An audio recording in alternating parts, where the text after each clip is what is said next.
My name is Daniel Mercer, and before anything else happens, before the chaos, before the fall, I want you to understand one thing. I loved that company, like people of a city they helped build. Not the logo, not the executives, but the machinery underneath, the processes, the people who actually carried weight, the quiet order inside constant pressure. The night everything began, I was sitting alone on the 22nd floor of our Chicago office, city lights flickering through rain-streaked glass, while a Tier 1 client system screamed red alerts across my screen. It was 11:47 p.m., the kind of hour where only two types of people are awake, those in trouble and those who fix it. I was the second type. I always was.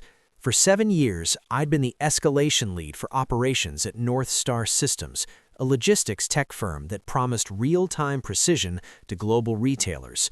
When something broke, and it always broke, I was the one called. That night I patched a cascading failure that would have cost the client millions by morning. I documented every step, stabilized the load, and sent the resolution summary to leadership. No reply. There never was at that hour. I packed my bag, took the elevator down, and didn't know it was the last time I'd save them without conditions. The next morning, HR booked a sync. That word should have warned me. I walked into a glass conference room where my director, Paul Hargreave, sat stiffly beside a woman I didn't recognize. Late 30s, perfect posture, notebook already open. Paul smiled the way people do when they're about to lie and want credit for courage. "Daniel, this is Evan," he said. "She's joining the team, shadowing you for knowledge transfer." Knowledge transfer. Two words that landed like a punch. I asked how long. Paul avoided my eyes. 4 weeks, maybe 6. We want redundancy. Redundancy. I looked at Evan. She smiled politely, nervous but ambitious, the way people do when they think opportunity is knocking instead of setting a trap. I nodded, because that's what professionals do when they're being robbed in daylight. The betrayal didn't explode. It seeped in slowly, through small humiliations. My calendar filled with training sessions scheduled during live incidents. My access to strategic planning meetings vanished. Decisions I used to make in minutes were now routed through Paul, who delayed them just long enough to create fires I was still expected to put out. Meanwhile, Evan sat beside me, watching, asking questions, typing notes. I trained her while diffusing client meltdowns, while investors threatened penalties, while executives CC'd entire departments on emails subtly implying I was the bottleneck. The action never stopped. One afternoon we were on a war call with a European retailer whose distribution hubs had frozen mid-shipment. Voices overlapped, blame flew, and Paul cut in sharply. "Daniel, explain why this wasn't anticipated." I did, clearly, precisely. Evan followed along, wide-eyed. 10 minutes later, Paul reframed my explanation as a learning opportunity and asked Evan how she'd approach it next time. That was the moment something inside me went cold. After the call, I finally checked her background. Evan wasn't just new, she was Paul's sister-in-law. The realization hit with perfect clarity. This wasn't redundancy. It was replacement, dressed up as mentorship. They needed my knowledge extracted, my role diluted, my exit clean. And when the next failure came, and it would, they'd need someone to blame. That someone was me. I felt anger, yes, but stronger than that was focus. My hands stopped shaking, my thoughts slowed, sharpened.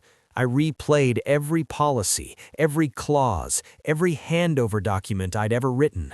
I realized something that changed everything. I was not trapped, I was positioned.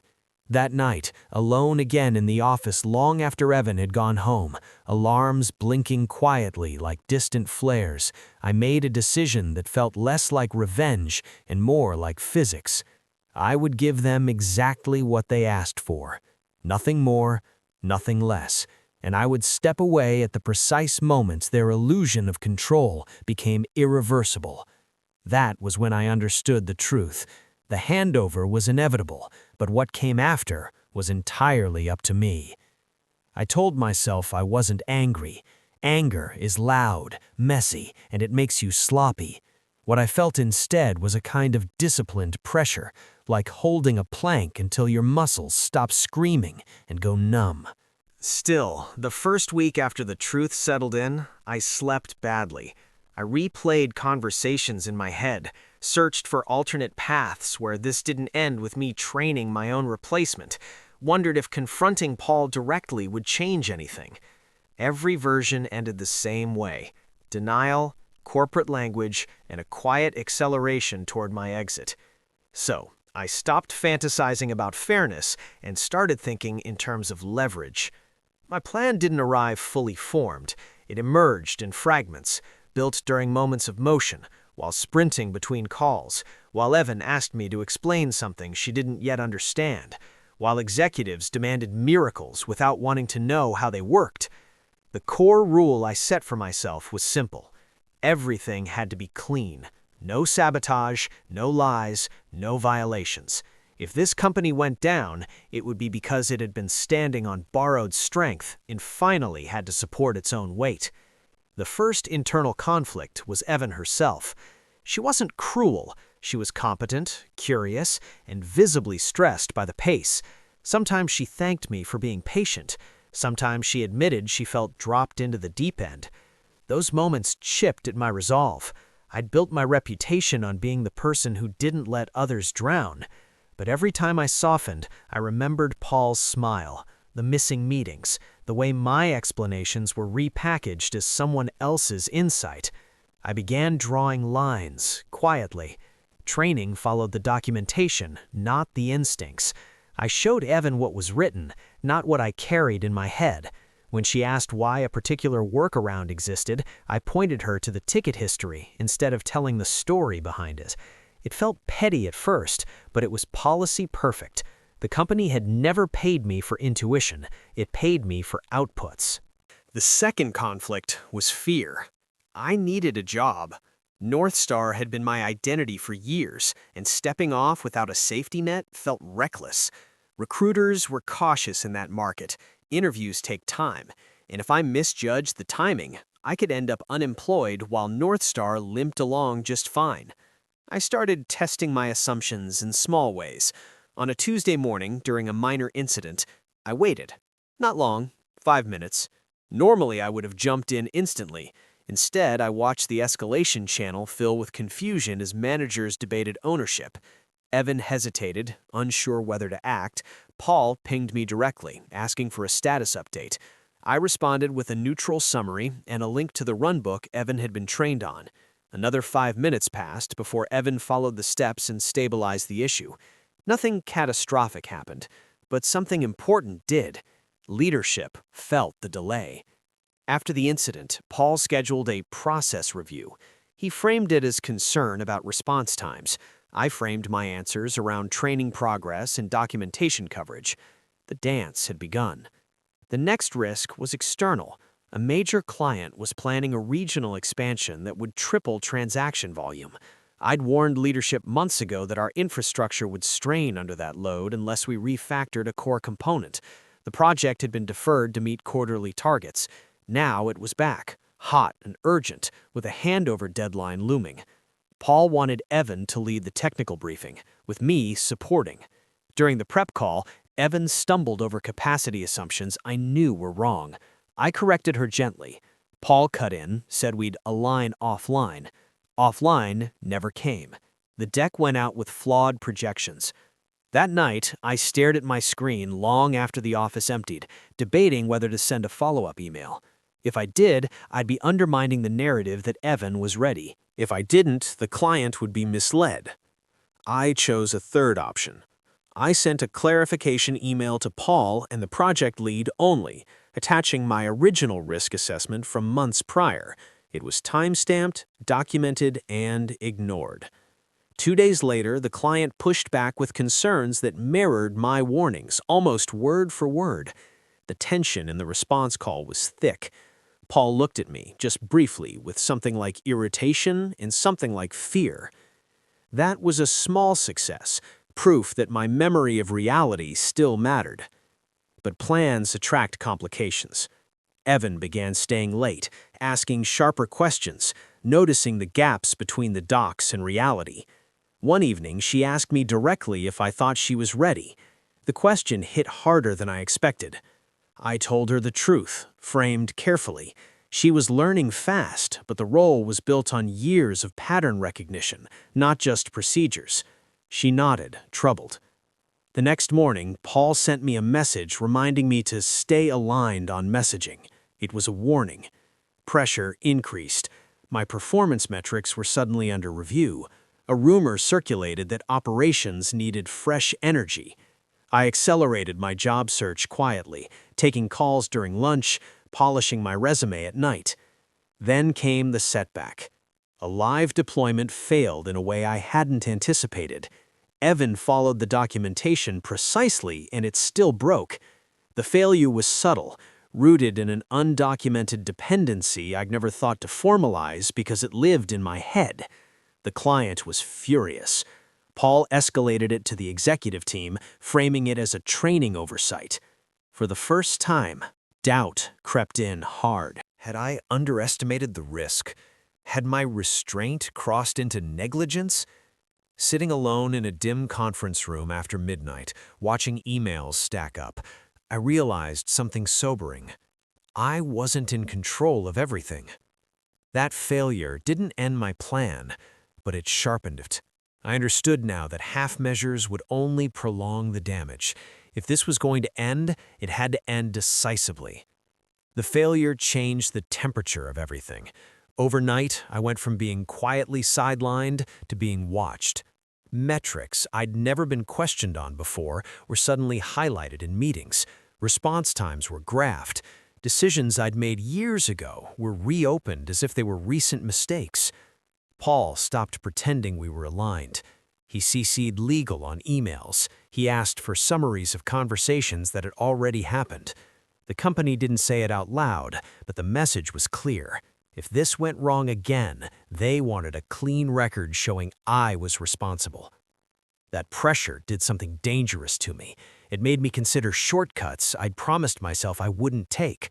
I thought about withholding fixes I knew would stabilize the system. I thought about letting Evan walk into a failure I could prevent. Those thoughts scared me more than Paul ever could, because once you start justifying harm, you stop being precise. So I tightened my rules instead. Every interaction went to writing. Every handover step was logged. Every risk was flagged, not broadly, but with dates, owners, and probability estimates. If they wanted to build a case, I would build a mirror. Evan felt the shift too. She stopped asking casual questions and started coming to me with a kind of urgency, like someone who realizes they're not being trained for success, but positioned for impact. One night, after a brutal call with an Asia-Pacific client whose shipments had stalled mid-route, she stayed behind while everyone else logged off. She asked me, quietly, if I thought the company was lying to customers. I didn't answer immediately. The moral dilemma sat heavy in my chest. If I told her the full truth, I'd be crossing a line. If I didn't, I'd be complicit in setting her up. I chose careful honesty. I told her the systems could work, but only with margins leadership refused to pay for. I told her the risk wasn't incompetence, it was denial. She went pale. That conversation came back to haunt me sooner than I expected. 2 days later, I was pulled into a meeting with HR and legal.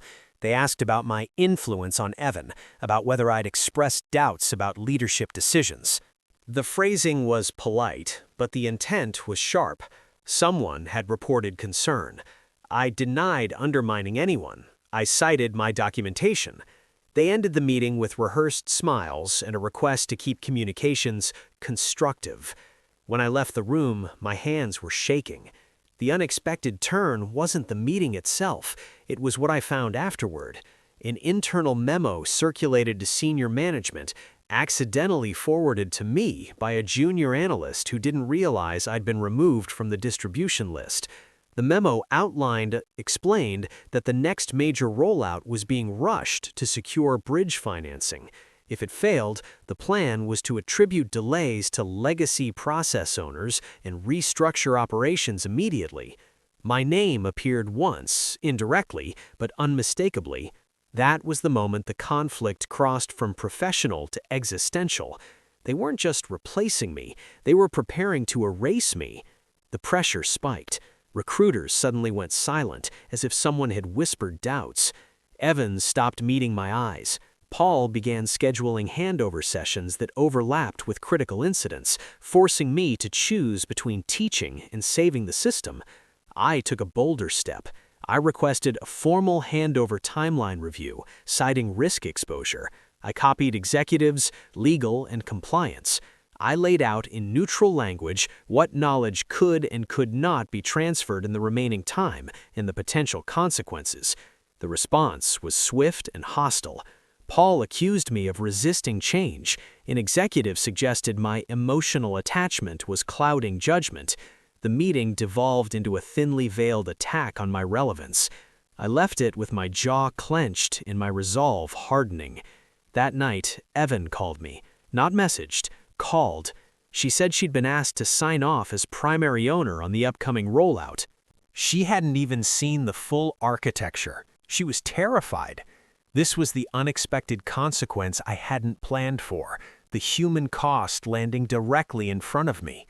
If I intervened, I could delay the rollout and expose the strategy, but I'd also be confirming their narrative that I was obstructive.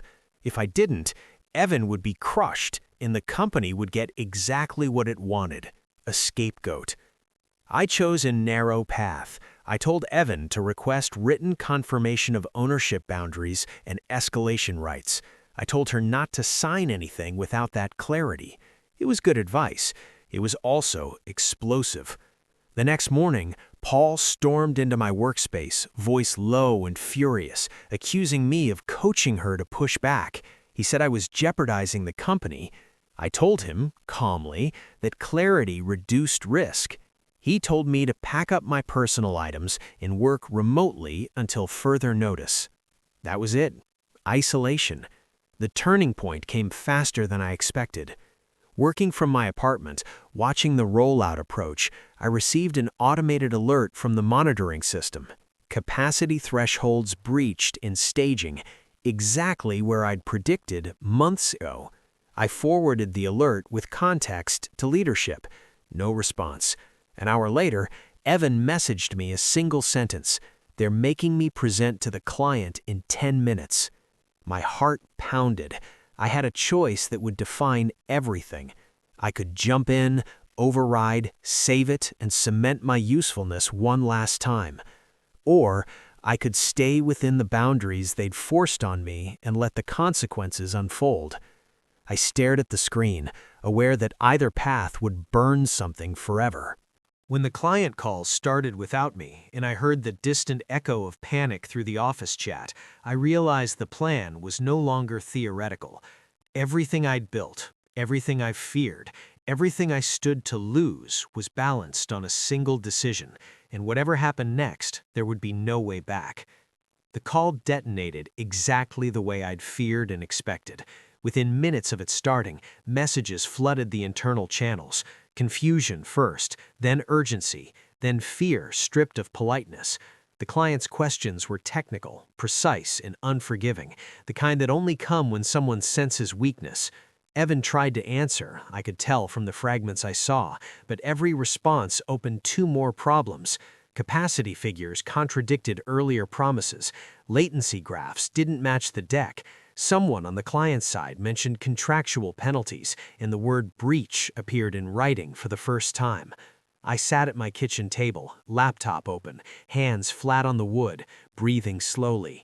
This was the edge of the blade. My phone rang. Paul. I didn't answer. It rang again, then legal, then an executive I'd only spoken to twice in 7 years. I let them all go to voicemail, not out of spite, but because I finally understood something with absolute clarity. The moment I stepped in, I would own the failure. Silence, for once, was not abandonment. It was accuracy. The system didn't crash immediately. That's the cruel part people never talk about. It limped. Partial outages, inconsistent data, enough to poison trust without triggering a full rollback. By the end of the day, the client suspended the expansion pending review. That single decision froze revenue projections the company had already counted. The next morning, my inbox filled with formal language, requests for assistance framed as collaboration, subtle threats framed as concern. I responded once, attaching my previously submitted risk assessments, my handover timeline, and a brief note stating I was available only within the scope of my remaining duties, all of which were documented. It was legally impeccable and emotionally brutal. Inside, I was unraveling. I didn't sleep. I kept seeing Evan's face, pale and rigid on that call. I wondered if I'd crossed from restraint into cruelty. Then, the unexpected turn arrived from a direction I hadn't anticipated. Evan resigned. No warning, no farewell. She sent a short message to the team citing personal reasons and logged off permanently. Her access was cut within hours. The company lost its replacement before it lost me. That sent shockwaves through leadership. Without Evan, the handover was incomplete by their own metrics. Without me, the system was unstable. And now the client wanted answers. The pressure turned feral. Paul left me a voicemail that dropped the mask entirely, accusing me of betrayal, of setting traps, of orchestrating the situation. I deleted it without responding. HR sent a termination package, effective in 2 weeks, contingent on continued cooperation. I read it carefully, line by line, and declined the contingency. I accepted the termination. That acceptance was the final trigger. Once I was officially exiting, internal protections shifted. Compliance stepped in. An external auditor was brought temporarily to reassure stakeholders. That auditor asked for documentation. I gave them everything I'd already given leadership, plus timestamps showing when warnings had been dismissed. I didn't editorialize, I didn't accuse, I let chronology do the damage. Meanwhile, the client invoked a contractual review clause. Other clients noticed. Rumors travel faster than outages. Within days, 2 smaller accounts paused renewals. The board demanded explanations. Executives demanded scapegoats. Paul was removed from day-to-day oversight pending investigation. When I heard that, I felt nothing. No triumph, no relief. Just a hollow quiet, like the moment after a siren cuts off. The company tried one last move. They offered me a consulting contract, short-term, high hourly rate, emergency support. The message was clear. Come back, fix it, take the blame quietly, and we'll all pretend this was turbulence, not truth. I stared at the offer for a long time. This was the moral cliff. Accepting would stabilize the company and erase the lesson. Refusing would accelerate the collapse and burn bridges forever. I thought about the nights I'd slept under my desk, the meetings I'd been excluded from, the way my knowledge had been treated as a resource to be drained, not a responsibility to be respected. I declined the offer, politely, final. After that, events moved faster than anyone could manage. The auditor's preliminary findings leaked to the board. Bridge financing fell through. A planned acquisition evaporated. Staff cuts began, chaotic and poorly communicated. The system suffered another failure, this one during peak hours, without anyone who fully understood its interdependencies. The client terminated the expansion entirely and began negotiating damages. On my last official day, I returned my badge by mail. No exit interview was scheduled. That absence felt symbolic. I watched the news break weeks later. Northstar Systems entering negotiations for an emergency sale at a fraction of its previous valuation. Executives released statements about market conditions and unforeseen challenges. None of them mentioned handovers. None of them mentioned me. Sitting alone in my apartment, sunlight cutting across the floor, I realized the revenge was complete not because the company fell, but because it fell exactly the way I'd warned it would. I hadn't pushed it, I'd simply stepped aside and let gravity do its work. All that remained was the final reckoning, the moment when the truth would surface publicly and the illusion of control would finally shatter. The end didn't arrive with sirens or headlines, but with a quiet email forwarded to me by someone who still had my number, a former teammate who'd survived the layoffs and wanted me to know how it finished. The board had approved the sale. Not a merger, not a rescue, but a distressed asset transfer to a competitor that had once tried to partner with us and been brushed off as too small. The valuation was public now, less than a third of what leadership had touted internally just months earlier. Most of the executive team was gone, some by mutual agreement, others escorted out after compliance findings they'd sworn never existed. Paul's name wasn't on the new org chart. Neither was Evan's. I closed the email and sat there longer than I expected, waiting for something dramatic to rise up inside me. It didn't. What I felt was a slow, complicated exhale, the kind you don't realize you've been holding for years. In the weeks that followed, the consequences rippled outward in quieter ways. Former clients reached out, not to accuse, but to ask if I was available. Recruiters who'd gone silent reappeared with apologies wrapped in opportunity. I accepted a role elsewhere eventually. Smaller company, fewer promises, more honesty. On my first day, no one asked me to train a replacement. They asked me what I needed to do the job well. That simple question almost broke me. I thought often about Evan. I heard through a mutual contact that she'd landed on her feet, taken time off, then joined a firm that valued caution over bravado. I hoped she'd forgiven me. I wasn't sure I'd forgiven myself. There were nights I replayed that moment before the call, the decision to stay silent, and wondered if a different choice would have spared people pain. But then I remembered the truth I'd learned the hard way. Saving a broken system without fixing its incentives only guarantees a worse failure later. I hadn't destroyed Northstar. Northstar had been hollowed out by shortcuts and denial long before I stopped holding it together. My role in its end was simply refusing to lie about gravity. The most surprising consequence was internal. For years, I'd equated my worth with indispensability. Being the one who could fix anything had felt like purpose. Losing that role forced me to confront how easily loyalty becomes leverage when it's unreciprocated. I learned to document, to delegate, to leave room for others to understand the systems they depended on. I learned that professionalism isn't martyrdom, it's boundaries. Occasionally, I had seen Northstar mentioned in industry forums, usually as a cautionary tale. They rushed a handover, someone would write. They underestimated institutional knowledge. I never corrected them. I didn't need credit. The lesson was already doing its work. The final reckoning came unexpectedly, months later, when I was asked to provide testimony in a civil matter related to the client dispute. I told the truth, calmly, factually, without embellishment. I explained what I'd warned, when, and how it had been received. No one accused me of revenge. They didn't need to. The record spoke for itself. Walking out of that room, sunlight sharp and clean on the courthouse steps, I felt something close to peace.